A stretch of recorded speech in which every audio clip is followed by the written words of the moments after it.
Hey, it's Randy Miles. I'm on the phone with Mansa Musa from moneysmartlife.org. And Mansa, we've been on this series throughout the year about home buying, and we've gone through a couple of steps. Today, we're going to start a new one. Can you catch us up? Yeah, absolutely. We went through or are going through the different steps of the home ownership process. The first one being is, I think I want to own a house. The second one was getting mortgage ready. Since most people can't afford to buy a house cash, we talked about the things you have to do to get mortgage ready. Mm-hmm. The third step in the process is to actually find the house. Right. And there's some things that you have to do and know in order to find the house. So let's get started on that today. But the first thing you want to do is know what you want.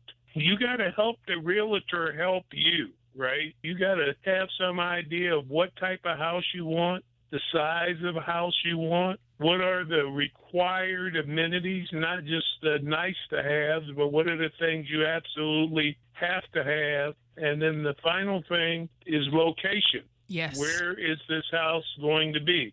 Now, you want to do your due diligence and be an informed homeowner. Mm-hmm. So you want to discover what will be the impact of moving to that zip code or that neighborhood on your insurance premium. Yep.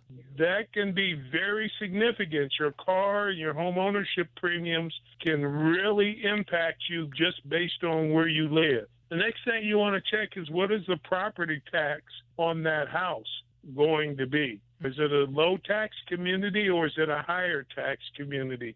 Are there special assessments hanging around? The next thing you want to check is the school district and neighborhood school rating, right? What is the rating for the school district? And specifically, when you start zeroing in on houses and neighborhoods, what is this rating of that particular neighborhood school? The elementary school, the middle school, the high school, you want to know those things. And local government, you want to be aware of what's happening with the local government and the school board, right? What's going on in the city council? How is the city progressing? Now, the other thing you want to do in order to get all that information is use websites diligently. Check with local media. Search out local newspapers. Like in Sterling Heights, we have a local newspaper called The Century. You want to make sure you get hooked up to those things as you're looking for this area. Engage with social media. There are Facebook groups and other groups that talk about neighborhoods, property valuation sites. It'll give you some idea of what property's worth in a particular neighborhood, what a particular house is worth, to give you an idea. Once again, this is part of doing your due diligence. Mm-hmm. And finally, you want to check out the neighborhood crime statistics and insurance ratings to see what the insurance companies think about where you're getting ready to move and what the crime statistics look like.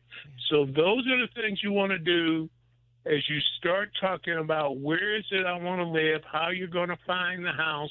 You want to do your due diligence and try to get as much of that information as you can, because buying a house kind of fixes you to an area. It's right. Not something you can get out of that easily. So you want to make the right choice and consider all the factors. Absolutely. And we can get that information on your website, which is moneysmartlife.org, because this is not an episode of House Hunters.